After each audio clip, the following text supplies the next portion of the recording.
Les drapeaux rouges flottent au-dessus de la tête des chercheurs et des universités américaines qui se méfient de plus en plus des politiques du président Donald Trump, les contenus sur les changements climatiques, la diversité de genre, les politiques d'inclusion, les positions pro-palestiniennes, par exemple, sont susceptibles de nuire aux chercheurs. Des universités pourraient même perdre leur financement aux États-Unis.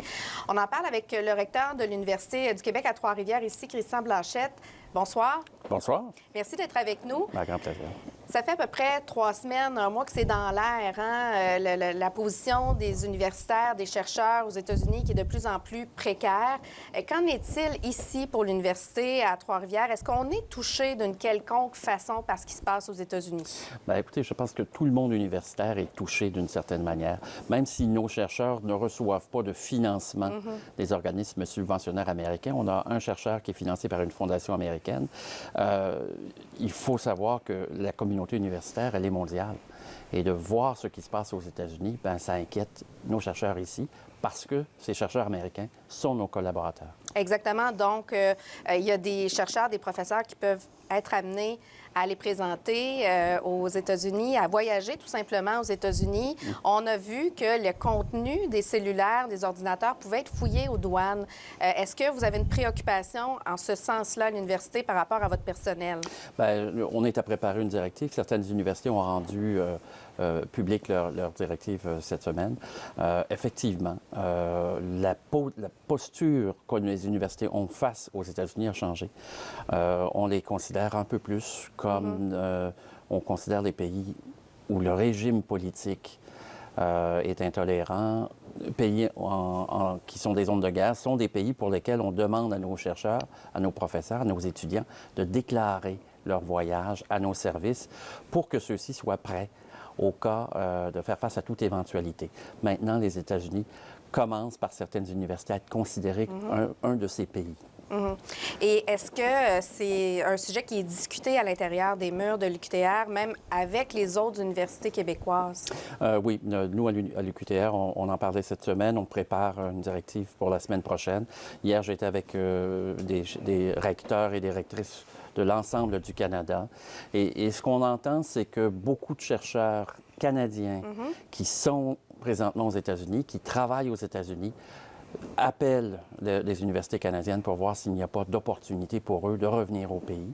Donc, je pense qu'il y a vraiment une grande inquiétude face à l'évolution de la situation aux États-Unis. Est-ce que vous avez reçu de ce genre d'appel-là ou est-ce que vous pourriez tenter de recruter des chercheurs américains qui voudraient trouver refuge, entre guillemets, là, dans une université canadienne? Bien, nous, on recrute, bon an, mal an, 35 à 50 professeurs avec les retraites et la croissance. Et effectivement, on a convenu de cibler les universités américaines pour faire connaître les opportunités que nous avons ici de poursuivre une carrière universitaire. Par exemple, si on était aux États-Unis, si l'UQTR était aux États-Unis, est-ce qu'il y a des sujets, des chaires de recherche, des sujets de recherche qui se font ici à Trois-Rivières qui pourraient être susceptibles d'être bâillonnés par les politiques du gouvernement? Ou observer de près, là? Bien, à voir ce que le gouvernement américain a annoncé en termes de mots bannis, de sujets qu'ils ne veulent plus financer. Bien, je peux vous dire que l'UQTR, comme plein d'autres universités québécoises, serait grandement affectée. Parce qu'il y a des sujets qui sont devenus intolérables pour le gouvernement américain, qui touchent aux femmes, qui touchent aux inégalités sociales. Toute une série d'enjeux, par exemple, qui déterminent la santé des populations, sont jugés des sujets qui sont intolérables pour le gouvernement américain. Et si je regarde par rapport au changement climatique, ici, on a la chaire de recherche sur l'hydrogène. Est-ce que, par exemple, ça pourrait être quelque chose qui serait remis en question? Tout à fait, parce qu'on a des collaborateurs aux États-Unis qui travaillent sur ce même sujet et, effectivement, ils ont dû suspendre leur recherche sur cette question-là. Donc, il y a des changements qui sont vraiment majeurs qui se passent. Et écoutez, ça se passe à vitesse grand V. Oui. Donc, on observe beaucoup et on va devoir s'ajuster au fil du temps. Ce qui est certain, c'est que les États-Unis s'affaiblissent grandement par ce genre de politique parce que c'était le pays à l'échelle mondiale où il y avait le plus grand effort de recherche universitaire. Et la richesse américaine, elle découle de ça. Et donc, présentement, les États-Unis en adoptant cette politique de censure, bien, elle va affaiblir ces universités et c'est d'autres pays qui vont en bénéficier, très certainement. La recherche fondamentale, elle a un impact économique 10 ans en avant. dans le futur. Oui. Et donc, les États-Unis qui s'affaiblissent maintenant, bien, ça aura un impact économique plus tard. Il faut savoir qu'un groupe de recherche, pour qu'il soit bien efficace, en général, on dit 15 ans pour le préparer, pour le monter, pour le structurer.